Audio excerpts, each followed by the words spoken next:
নমস্কার, গল্পের কোলাহলের 89 নম্বর এপিসোডে সকলকে স্বাগত। আজকের ঘটনাটি আমাদের মেলে পাঠিয়েছে অভি। একদিন কলেজ থেকে ফেরার সময় অভির সাথে শুরু হয়েছিল কিছু ভৌতিক ঘটনা। সেই ঘটনাই থাকছে আজকের এপিসোডে।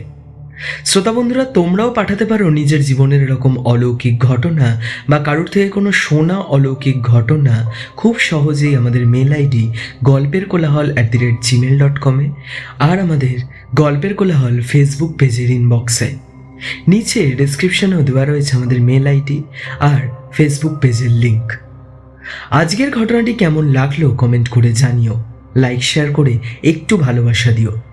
নতুন সত্যি ভৌতিক বা অলৌকিক ঘটনা মিস না করতে চাইলে সাবস্ক্রাইব করে নিও আমাদের ছোট্ট চ্যানেল গল্পের কোলাহলকে। চলি সরাসরি ঘটনায়। অভি যেমনভাবে লিখে পাঠিয়েছে ঘটনাটি সেরকমটাই পাঠ করে শোনাচ্ছি। আমি অয়ন আছি তোমাদের সাথে। শুরু করছি আজকের ঘটনা।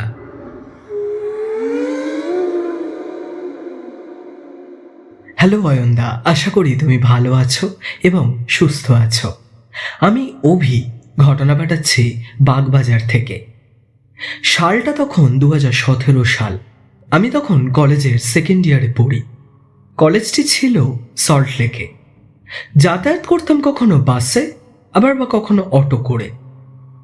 সেমিস্টারের পরীক্ষা তখন কাছাকাছি। এমন একদিন সকালে উঠে দেখি আকাশের মুখ ভারী, ঝিরিঝিরি বৃষ্টিও পড়ছে বাইরে। এরকম বৃষ্টি আমার একদমই ভালো লাগে না। কেন জানি না, আমার কোনো এক অজানা কারণে একটু দুঃখ পায় মনে। সেমিস্টার যেহেতু সামনে, কলেজ যেতেই হবে। অযথা দেরি না করে তৈরি হয়ে বেরিয়ে পড়ি কলেজের উদ্দেশ্যে। কলেজে সেদিন সেরকম কেউই আসেনি। তাও ভাবি, এসেই যখন গেছি ক্লাসগুলো করেই না হয় বাড়ি যাব। তবে শেষ ক্লাসটা চলাকালীন বাইরে মুষলধারে বৃষ্টি শুরু হয়। সাথে ঝড়ের শো শো আওয়াজ আসছিল ক্লাসরুমের জানলার অল্প ফাঁকগুলো দিয়ে। 4:30 নাগাদ ছুটি হয়ে যায় সেদিন। ছাতাটা খুলে কলেজের বাইরে এসে দেখি লোকজনের সংখ্যা অন্য দিনের তুলনায় ভালোই কম।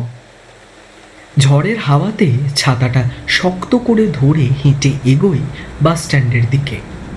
তবে ছাতা থাকলেও খুব একটা বৃষ্টি থেকে বাঁচাতে পারি না নিজেকে। বাস স্ট্যান্ডে গিয়ে দেখলাম বাসও নেই। জিজ্ঞাসা করাতে জানতে পারলাম 1 ঘন্টা পর আবার বাস আছে।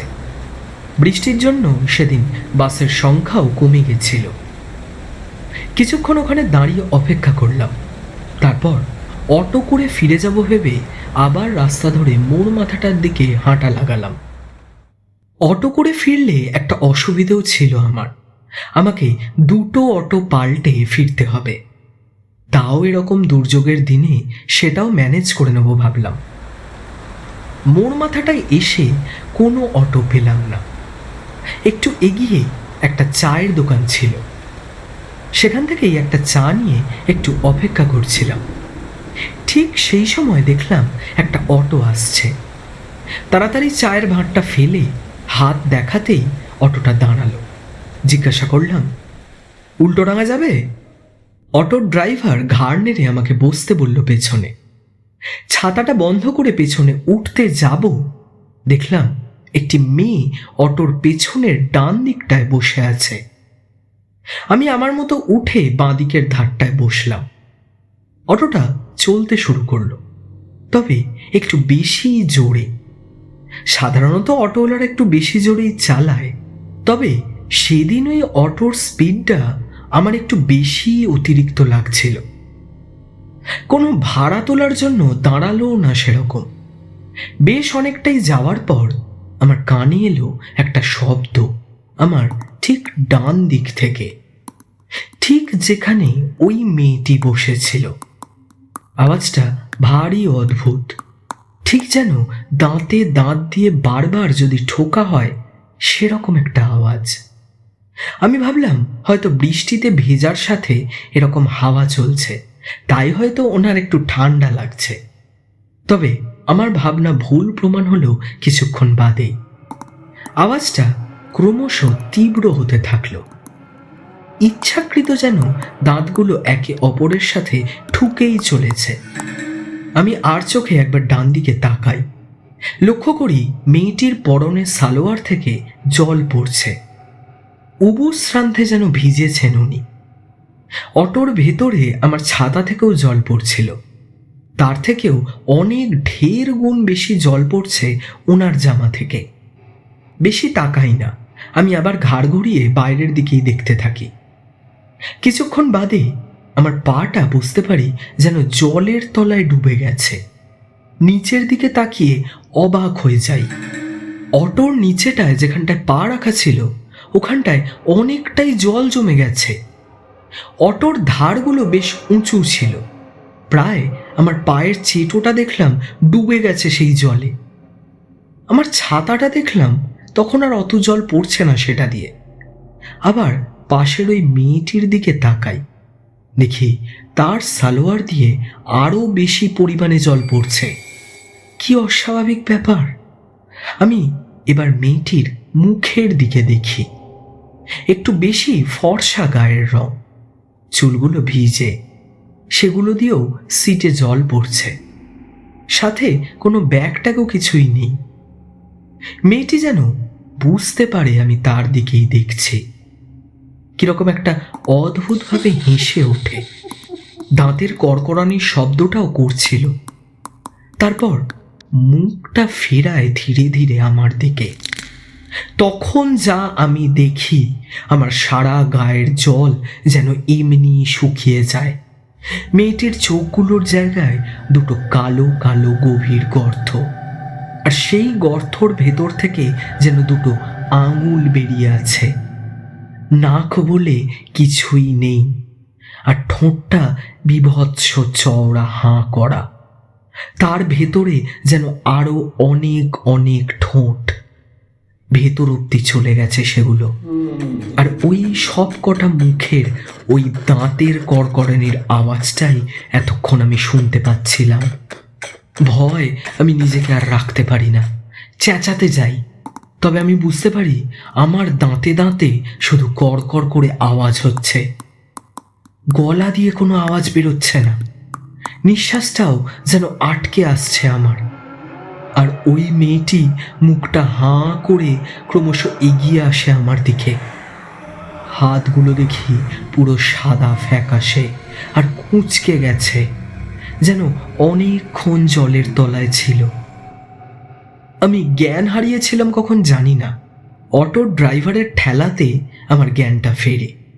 দেখি উল্টোডাঙা স্ট্যান্ডে দাঁড়িয়ে ড্রাইভার আমাকে বেশ বিরক্ত গলাতেই বলে, আরে নামো, কখন থেকে ডাকছি।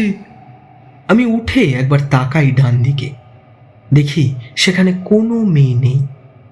নিচেটাও দেখি ওরকম জলও জমে নেই নিচে।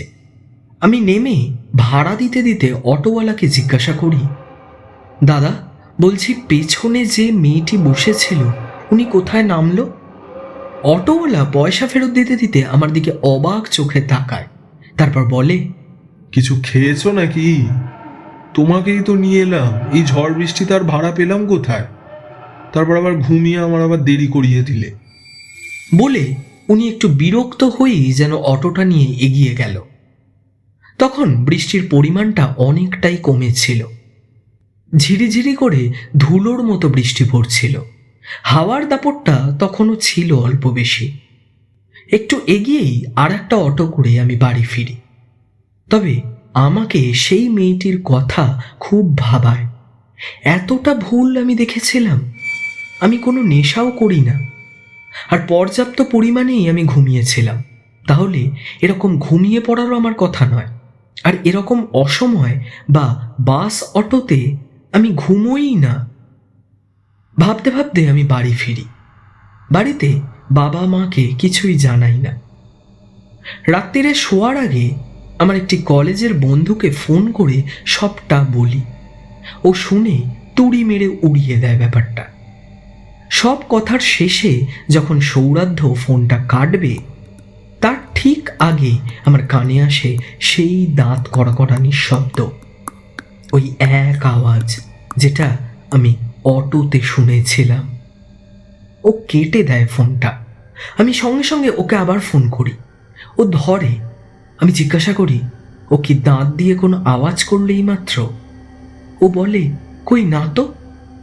আমি তারপর ফোনটা রেখে দিই। ভাবি, আমার মাথা হয়তো আমার সাথে কোনোভাবে খেলা করছে। ফোনে একটা ওয়েব সিরিজ দেখছিলাম শুয়ে। নিম্নচাপের ওয়েদার ছিল যেহেতু, পরের দিন কেউই সেরকম যাবে না বলেছিল কলেজে, তাই একটু বেশি রাত অবধি জেগেছিলাম। কিছুক্ষণ বাদে চোখের সামনে থেকে ফোনটা নামিয়ে আমি বাথরুম যাব বলে উঠি। বিছানা থেকে মেঝেতে পা দিতেই দেখি ঘরের মধ্যে জলে ভর্তি। সাথে সাথে শুনতে পাই সেই আওয়াজ। আমার সারা গা শিউরে ওঠে। যা হচ্ছে, যা শুনছি, সব কি সত্যি? আওয়াজটা অনুসরণ করে আমি তাকাই দরজার ঠিক সামনে। দেখি দাঁড়িয়ে আছে ওই মেয়েটি। অন্ধকারের মধ্যে আমি সেই চোখগুলো দেখতে পাই। দুটো আঙুল বেরিয়ে আছে দুটো গর্ত থেকে। আমি চেঁচাতে যাই, পারি না।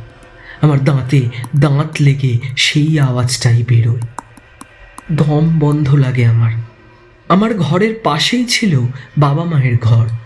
সজোরে দেওয়ালে শরীরটা দিয়ে ধাক্কা মারি যাতে ওদের ঘর অবধি আওয়াজটা যায়। তারপর পড়ে যাই আমি জলের মধ্যেই।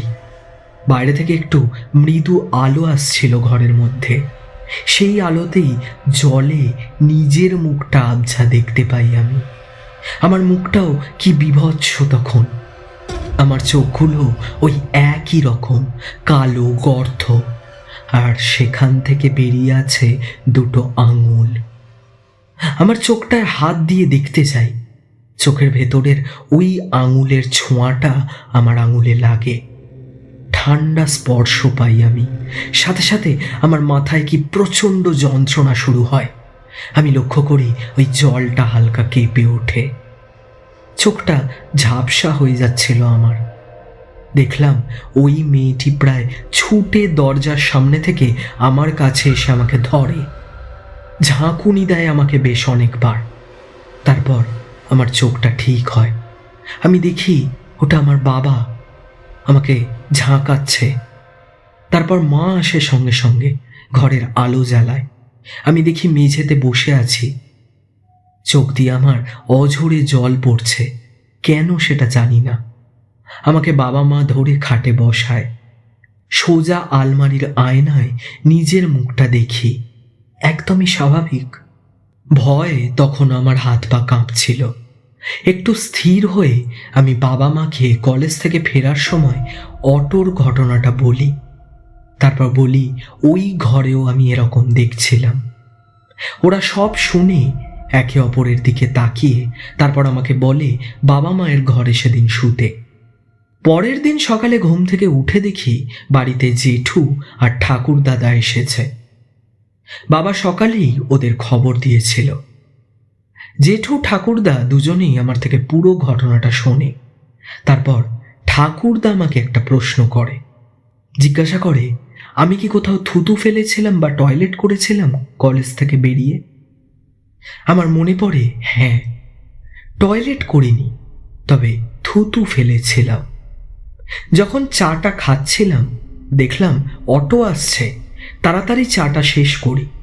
চায়ের নিচের কিছু গুঁড়ো আমার মুখে চলে যায়। পাশের গাছের গোড়ায় আমি থুতু ফেলি সঙ্গে সঙ্গে। তারপর অটো আসতে আমি উঠে পড়ি।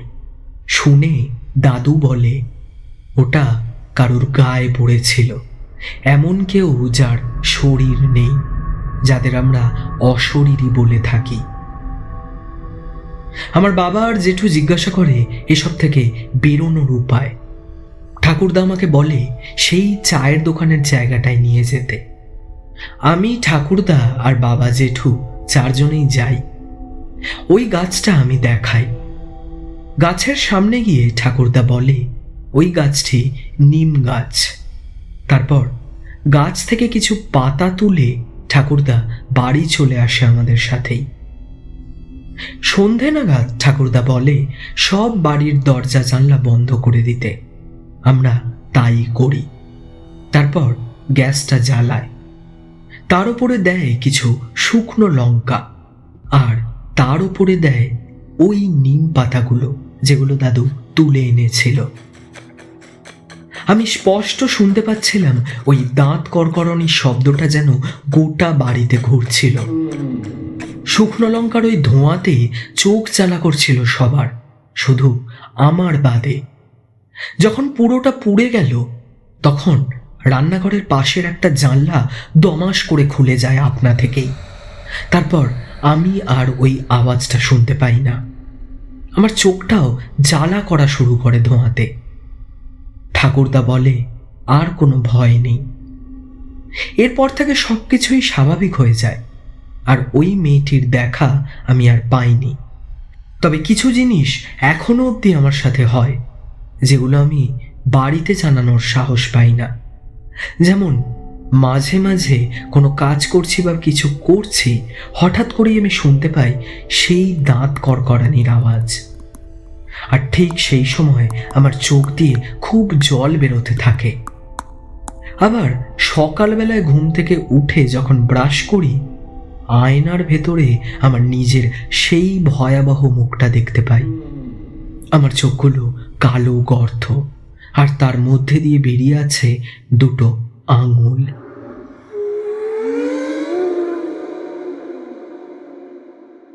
অভি, তার মানে তুমি এখনো ফেস করছো এই ব্যাপারটা? আমার মতে বলে তোমার বাড়িতে জানানো উচিত। এরকমভাবে চললে ব্যাপারটা ঠিক দিকে এগোবে না। অনেক ধন্যবাদ তোমাকে, তুমি যে সাহস করে আমাদের চ্যানেলে ঘটনাটি পাঠিয়েছো। শ্রোতা বন্ধুরা, জানাও তোমাদের কেমন লাগলো আজকের ঘটনাটি। আর তোমরাও পাঠাতে পারো এরকম ঘটনা আমাদের মেল আইডিতে আর আমাদের ফেসবুক পেজ ইনবক্সে। মেল আইডি golperkolahol@gmail.com আর ফেসবুক পেজ গল্পের কোলাহল। লাইক শেয়ার করে একটু ভালোবাসা দিও, এটা আমাদের অনেক সাহায্য হবে। আর সাবস্ক্রাইব করতে কিন্তু ভুলো না।